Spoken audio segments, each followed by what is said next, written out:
খালেক সাংবাদিকদের সভার সিদ্ধান্ত জানান। আজীবন বহিষ্কৃতরা হলেন রেজাউল করিম রেজা, সুজয় কুমার কুন্ডু ও রকুনুজ্জামান। নাজমুল হাসান, শাহাদাত রাসেল ও দেওয়ান মোহাম্মদ মুশতাককে 4 বছরের জন্য এবং অন্তর চৌধুরীকে 2 বছরের জন্য বহিষ্কার করা হয়েছে। সাদ হত্যাকাণ্ডের ঘটনায় এদের 6 জনকে শনাক্ত করে মঙ্গলবার রাতে বিশ্ববিদ্যালয়ের উপাচার্যের কাছে প্রতিবেদন দেয় তদন্ত কমিটি। এরপরই জরুরি সিন্ডিকেট সভা আহ্বান করেন ডিসি। 31 মার্চ সন্ধ্যায় কৃষি বিশ্ববিদ্যালয়ের আশরাফুল হক হলে ছাত্রলীগের নেতাদের নির্মম নির্যাতনের শিকার হন সাদ। হাসপাতালে পরদিন তার মৃত্যু হয়। এ বিষয়ে বিস্তারিত জানাতে এখন আমাদের সাথে টেলিফোনে যোগ দিচ্ছেন প্রতিনিধি আবুল হাসান। আবুল, কি তথ্য প্রমাণের ভিত্তিতে শিক্ষার্থীদের বহিষ্কার করা হলো, আর জড়িতদের শাস্তি আলাদা আলাদা হলো কেন? এই বিষয়ে আপনার কাছে কি তথ্য রয়েছে? গত 31 মার্চ ছাত্রলীগের অভ্যন্তরীণ কন্দলের কারণে মৃত্যুবরণ করা ছাত্রলীগ নেতা তাসলিম মমতাজ এই ঘটনার প্রতিবাদে তখন থেকেই ছাত্ররা এই ঘটনার বিচার দাবি করে আন্দোলনে নামে এবং আন্দোলনের ধারাবাহিকতায় আজ সিন্ডিকেটের জরুরি সভা বসে। এই জরুরি সভায় ঘটনার সাথে জড়িত থাকার অভিযোগে 3 জন ছাত্রকে আজীবন বহিষ্কার, 2 জনকে 4 বছরের জন্য এবং 1 বছরকে 2 বছরের জন্য বহিষ্কার করে বিশ্ববিদ্যালয় প্রশাসন।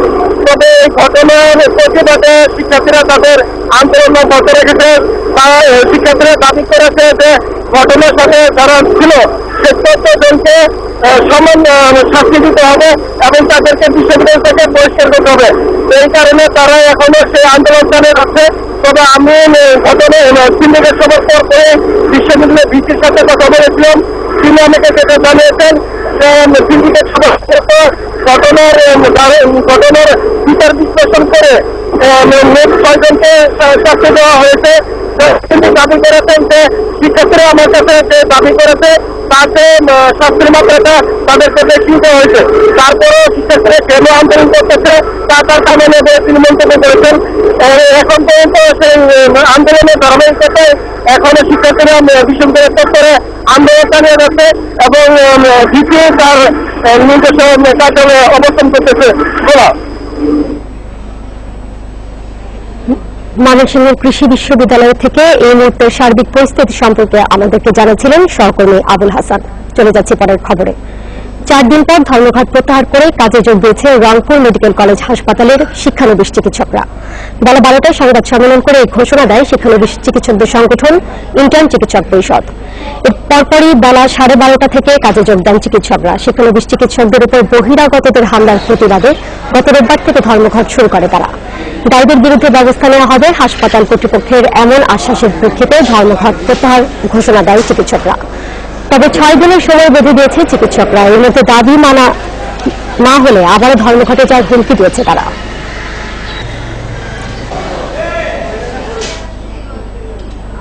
এ ব্যাপারে বিস্তারিত জানাতে এখন আমাদের সাথে যোগ দিচ্ছেন পরিমল মজুমদার। কথা বলছি তার সাথে। পরিমল, কর্তৃপক্ষের কোন আশ্বাসে ধর্মঘট প্রত্যাখ্যান করল শিক্ষানবিশ চিকিৎসকরা? সেটা হচ্ছে যে সংবাদ সম্মেলনটা শেষ হয়েছে 12:10 দিকে। সেখানে যেটা জানানো হয়েছে যে তাদের যে দাবিগুলো ছিল মূলত যে লুণ্ঠিত মালামাল উদ্ধার, সীমানা প্রাচীর নির্মাণ, নিরাপত্তা প্রহরী বাড়ানো এবং সিকিউরিটি লাইট টাইট ইত্যাদি লাগানো। তো এর মধ্যে বাকি সব দাবিগুলো মেনে নিয়েছে। 2টো দাবি আশ্বাস আছে যে লুণ্ঠিত মালামাল উদ্ধার এবং সীমানা প্রাচীরের নির্মাণ কাজ শুরু, এইটা হলে তারা মানে আর ধর্মঘটে যাবেন না। এজন্য তারা এটার জন্য 6 দিন সময় বেঁধে দিয়েছেন 14 এপ্রিল পর্যন্ত। 14 এপ্রিল পর্যন্ত সময় বেঁধে দিয়ে তারা ধর্মঘটটা প্রত্যাহার করে নিয়েছে। যদি 14 এপ্রিলের মধ্যে কোনো দৃশ্যমান দাবি পূরণের কোনো কিছু দৃশ্যমান না হয় তাহলে তারা পরবর্তী 14 এপ্রিলের পরে কর্মসূচি নেবেন বলে জানিয়েছেন এবং ওই সংবাদ সম্মেলনে তাৎক্ষণিকভাবে কাজে যোগ দেওয়ারও ঘোষণা দিয়েছেন ইন্টার্ন চিকিৎসক পরিষদ গোলা।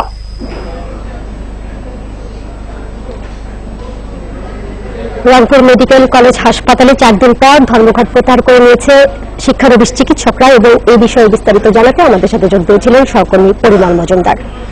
নির্বাচনের আগে রাজনৈতিক অস্থিরতায় প্রায় 11,000 কোটি টাকার ক্ষতি হয়েছে বলে জানিয়েছে বিশ্বব্যাংক। এর ফলে চলতি অর্থবছরে জিডিপি প্রবৃদ্ধি 5.4% হবে বলে পূর্বাভাস দিয়েছে সংস্থাটি। বুধবার বিশ্বব্যাংকের বাংলাদেশ স্থানীয় অফিসে বাংলাদেশের অর্থনীতি নিয়ে আয়োজিত এক সংবাদ সম্মেলনে তথ্য দেওয়া হয়। এতে আরও বলা হয়েছে, কৃষি খাতে প্রবৃদ্ধি আগের মতোই থাকবে, তবে সেবা ও শিল্প খাতে প্রবৃদ্ধি কমবে। তবে মূল্যস্ফীতি সহনীয় পর্যায়ে থাকবে বলে মনে করছে সংস্থাটি। এছাড়া রাজস্ব আদায় ঘাটতির কারণে উন্নয়ন ব্যয় কমে যেতে পারে বলে আশঙ্কা সংস্থাটি। এক্ষেত্রে পদ্মা সেতু সহ পরিবহন ও বিদ্যুৎ খাতের মতো বড় প্রকল্পগুলো সময় মতো বাস্তবায়নের তাগিদ দিয়েছে সংস্থাটি। বিশ্বব্যাংকের প্রতিবেদন প্রকাশ অনুষ্ঠানে রয়েছেন সহকর্মী শাওন হাসনাত। এবার চলে যাচ্ছে তার কাছে। শাওন, জিডিপি প্রবৃদ্ধি হার কমার কারণ হিসেবে ঠিক কি উল্লেখ করেছে বিশ্বব্যাংক? দোলা, আমি আপনাকে জানিয়ে রাখি, বিশ্বব্যাংক সাদা আজকে যে 3 মাসের যে তাদের আউটলুক বা আপডেট আপডেটটি প্রকাশ করেছে, তাতে সাধারণত জিডিপি প্রজেকশনের পাশাপাশি তারা অনেকগুলো বিষয়কে তুলে এনেছে।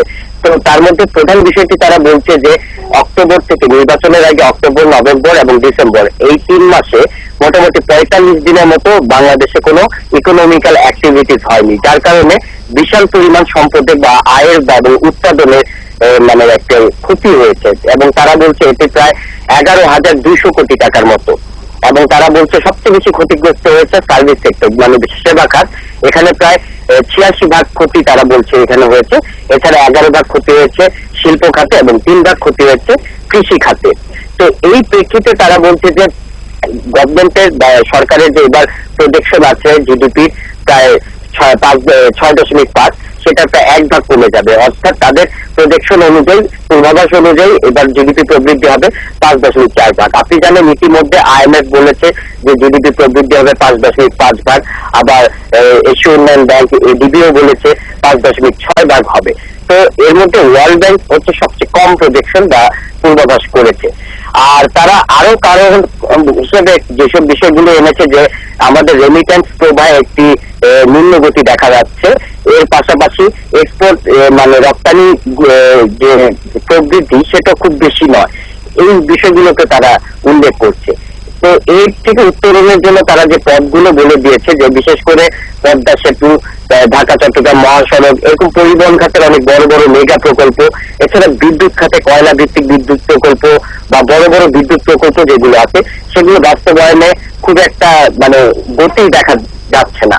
তো এই প্রকল্পগুলো যদি খুব মানে তদারকি করে ভালোভাবে বাস্তবায়ন করা হয়, তো সেক্ষেত্রে এই আগামী অর্থ বছরে হয়তো প্রবৃদ্ধি আবার বেড়ে যাবে। এবং তারা বলছে যে বাংলাদেশের 6.5% প্রবৃদ্ধি অর্জনের সক্ষমতা রয়েছে। বিশ্বব্যাংকের প্রতিবেদন বিষয়ে সবশেষ তথ্য জানাতে আমাদের সাথে যোগ দিয়েছিলেন সহকর্মী শাওন হাসনাত। বরিশাল সদর আসনের সংসদ সদস্য ও সিটি কর্পোরেশনের সাবেক মেয়র শওকত হোসেন হিরণ রাজধানীর অ্যাপোলো হাসপাতালে সকাল 7টায় মারা গেছেন। গত 22 মার্চ রাতে বরিশাল ক্লাবে হঠাৎ পা পিছলে পড়ে মাথায় আঘাত পান তিনি। ওই রাতে অজ্ঞান অবস্থায় তাকে ঢাকার অ্যাপোলো হাসপাতালে ভর্তি করা হয়। সেখান থেকে লাইফ সাপোর্ট দিয়ে সিঙ্গাপুরে নেওয়া হয় তাকে। অবস্থার উন্নতি না হয় গত 3 এপ্রিল আবারও ঢাকার অ্যাপোলো হাসপাতালে তাকে আনা হয়। আজ সকালে তার লাইফ সাপোর্ট খুলে মৃত ঘোষণা করেন চিকিৎসকরা। এদিকে শওকত হোসেন হিরণের মৃত্যুতে গভীর শোক প্রকাশ করেছেন রাষ্ট্রপতি আব্দুল হামিদ ও প্রধানমন্ত্রী শেখ হাসিনা। বিকালে সংসদ ভবনের দক্ষিণ ভবনের জানাজা আগামীকাল বেলা 2টায় তাকে বরিশালে নেওয়া হবে। শুক্রবার বাদ জুম্মা সেখানে তার জানাজা অনুষ্ঠিত হবে।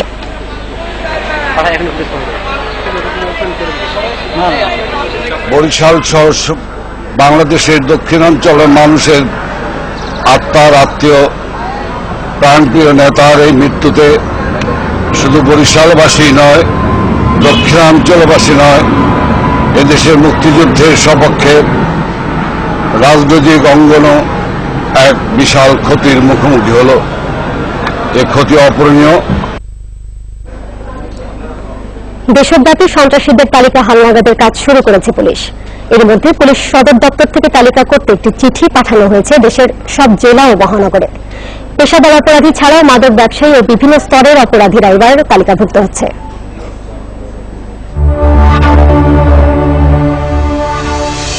চারদলীয় জোট আমলে 21 শীর্ষ সন্ত্রাসীদের তালিকা তৈরি করে তাদের ধরতে পুরস্কার ঘোষণা করা হয়।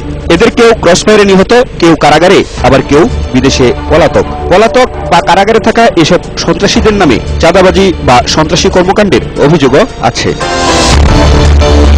স্বরাষ্ট্রমন্ত্রী থাকাকালে সাহারা খাতুন হঠাৎ করে সংসদে ঘোষণা করেন 42 শীর্ষ সন্ত্রাসীর তালিকা, কিন্তু মৃত, বয়স্ক বা ছিচকে অনেকের নাম আসায় তালিকা নিয়ে বিতর্ক শুরু হলে তা স্থগিত করা হয়। পুলিশের অতিরিক্ত আইজি জানান, শুধু শীর্ষ সন্ত্রাসী নয়, সারা দেশেই সন্ত্রাসীদের তালিকার কাজ শুরু হয়েছে। নতুন সন্ত্রাসের সৃষ্টি হলে সেগুলিকে আমরা তালিকাভুক্ত করি, আর যেগুলি ইলেকট্রিক হয়ে গেছে বা কাজ করে না অথবা মারা গেছে বা নিখোঁজ আছে সেগুলিকে আমরা বাদ দিয়ে নতুন তালিকা করে তারা তৈরি করে আমাদের কাছে পাঠাবো। এ ধরনের তালিকার ক্ষেত্রে অভিযোগ ওঠে বিরোধী দলীয় নেতাকর্মীদের হয়রানি আর সরকার দলীয় নেতাকর্মীদের নাম বাদ দেওয়ার। এ ব্যাপারে জানতে চাইলে পুলিশের শীর্ষ এই কর্মকর্তা জানান, সবকিছু নির্ভর করবে সন্ত্রাসীদের কর্মের উপর। যারা সন্ত্রাসী কর্মকাণ্ড করে এতে কোনো দলীয় পরিচয় দেওয়া রাখি না, সন্ত্রাসী তাদেরকে আমাদেরকে কেউ দলীয় পরিচয় দিয়ে সন্ত্রাসী করে পার পেয়ে যাবে এরকম কিন্তু আমরা এলাও করি না। অতীতে আমাদের দেখেন ঢাকা শহরে যে করে ঘটনা দলীয় পরিচয় হয়েছে তাহলে কোনোটা ছাড় দেয়নি। পুলিশ সূত্র জানায়, পেশাদার খুনি, অপরাধী, মাদক ব্যবসায়ী সহ কয়েক স্তরে তালিকা তৈরির কাজ চলছে। Masud Karjun, independent news, Dhaka. সংবাদের একটা বিরতি নিচ্ছি, ফিরে এসে অন্যান্য খবরের সাথে আরো জানাচ্ছি। ভারতের লোকসভা নির্বাচনের দ্বিতীয় দফায় ভোট গ্রহণ চলছে।